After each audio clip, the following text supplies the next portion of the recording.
कच्चिन्नो भयविभ्रष्टश्छिन्नाभ्रमिव नश्यति अप्रतिष्ठो महाबाहो विमूढ़ो ब्रह्मणः पथि।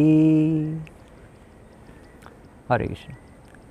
भगवद गीता के 6ठे अध्याय के 38वें श्लोक पर हम आज चर्चा कर रहे हैं।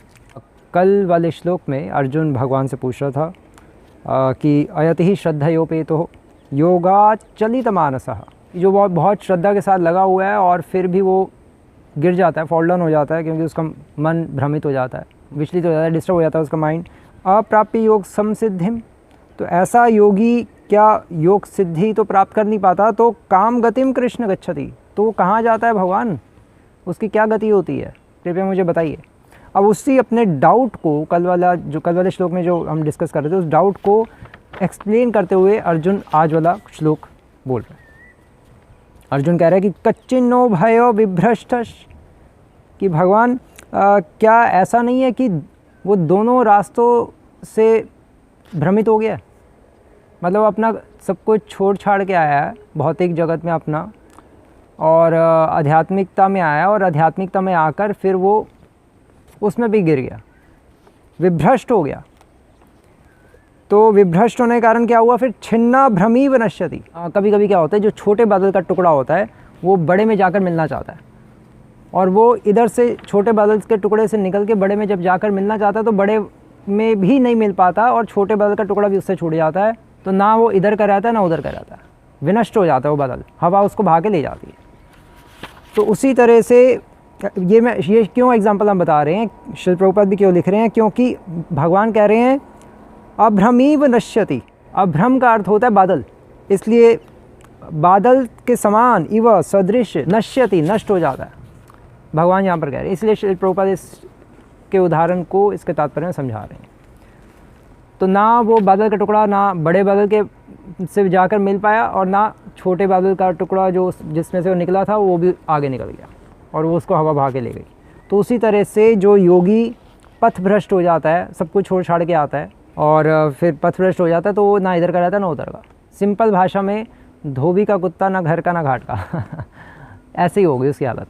और फिर अर्जुन कह रहा है कि अप्रतिष्ठो महाबाहो, उसकी तो कोई प्रतिष्ठा ही नहीं रहती भगवान।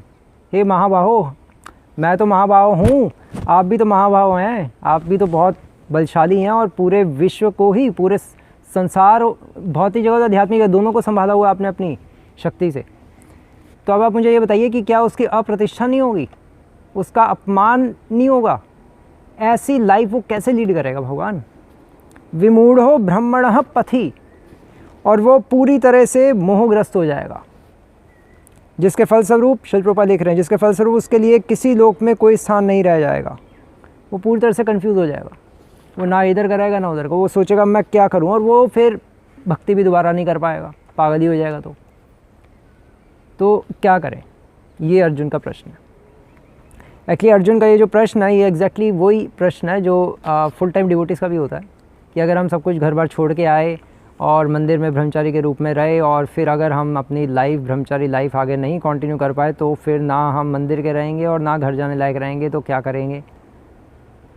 अब आप अपनी जॉब भी छूट के बिज़नेस भी बंद करके आए थे, तो बहुत एक कंफ्यूजिंग स्टेज होती है वो, और अर्जुन का इसलिए क्वेश्चन बिल्कुल जायज़ है।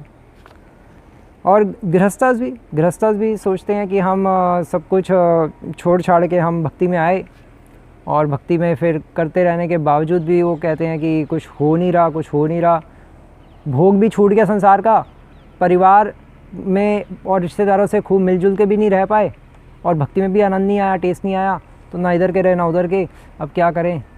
तो ये कंफ्यूजिंग स्टेज हो जाती है, एक ब्रह्मचारी की भी, एक गृहस्थ की भी। लेकिन क्यों हो जाती है?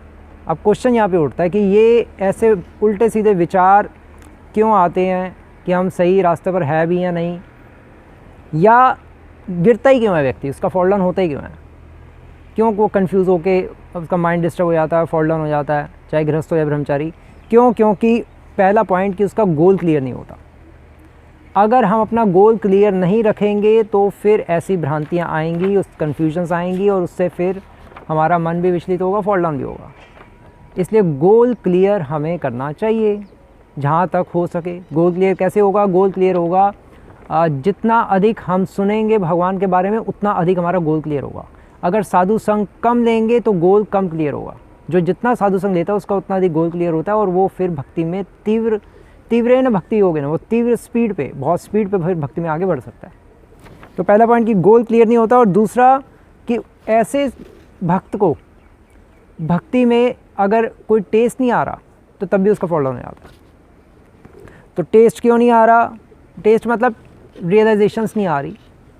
तो क्यों नहीं आ रही? क्योंकि एक तो वो एक अच्छा साधु संग नहीं ले रहा, और उसका गोल क्लियर नहीं है, जैसे अब एक पिछला पॉइंट बताया। तो इसलिए उसको भक्ति में टेस्ट के लिए पागल होना चाहिए, रियलाइजेशंस के लिए मेहनत करनी चाहिए। तो इसका एक एग्जांपल भी है एक्चुअली। भक्तियानंद सरस्वती ठाकुर के पास उनका एक 20 साल से बहुत एक सन्यासी डिसाइपल था जो उनके पास आया, और उन्होंने भक्तियानंद सरस्वती ठाकुर को कहा कि मैंने 20-22 साल मठ की सेवा की, मुझे क्या मिला? तो भक्तियानंद सरस्वती ठाकुर ने कहा कि ये क्या तुम पूछ रहे हो कि तुम्हें क्या मिला? तुम खुद तो कह रहे हो मैंने 20-22 साल मठ की सेवा की। तो तुम्हें 20-22 साल मठ की सेवा मिली, भगवान की सेवा मिली। भगवान ने अपनी सेवा में तुम्हें लगा के रखा। सेवा का फल सेवा ही है। तुम ये क्यों भूल गए? पूरी लाइफ झाड़ू भी मारते रहे तो बहुत बड़ी बात हो जाएगी। वो ही भक्ति है। सेवा का फल सेवा ही है। शुरू में झाड़ू कुड़ के मारेंगे, बाद में झाड़ू खुश होकर मारेंगे, अपने आप को कृतार्थ समझते हुए। शुरू में पागल होकर मारेंगे कि यार मुझे कहाँ लगा दिया, बाद में कृतार्थ की भावना के साथ। तो सेवा का फल क्या है? प्रीतिपूर्वक सेवा। इस अनुभव को प्राप्त हमें करना चाहिए शीघ्र अतिशीघ्र।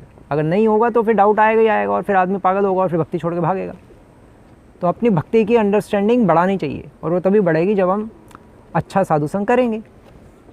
तो ये श्लोक की व्याख्या है। हरे कृष्णा। श्रील प्रभुपाद की